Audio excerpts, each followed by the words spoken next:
আপনারা দেখেছেন পর্ব ৩। সাকিব খান পরিমনিকে বিয়ে করার জন্য শর্ত অনুযায়ী অনেক কাজ করছিল।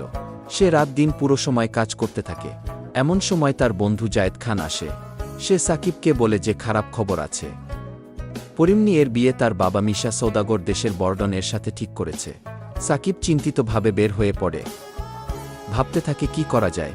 অন্যদিকে মিশা তার মেয়েকে বলে তার বিয়ে রাক্ষস ডনের সাথে ঠিক করা হয়েছে এবং এই সিদ্ধান্তই চূড়ান্ত। সাকিব পরিমনিকে চিঠিতে লিখে জানিয়ে দেয় সে যেন মনোবল না হারিয়ে ফেলে, সে দ্রুত সমাধান বের করবে। পরিমনি যেন বিয়ে না করে এবং তার জন্য অপেক্ষা করে। পরিমনি হত্তরে লিখে যে তার বাবা তাকে জোর করে বিয়ে দিতে চায়, তবে সে সাকিবকেই বিয়ে করতে চায়, তাই সে যেন দ্রুত টাকা কামিয়ে তাকে বিয়ে করে নেয়। সাকিব উপায় না পেয়ে তার বন্ধুদের সাথে নিয়ে ব্যাপারটা কিভাবে সমাধান করবে সে বিষয়ে বিস্তারিত আলোচনা করল।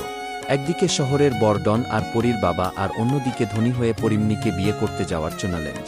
তবে যতই বাধা থাকুক না কেন সে এবার হার মানবে না।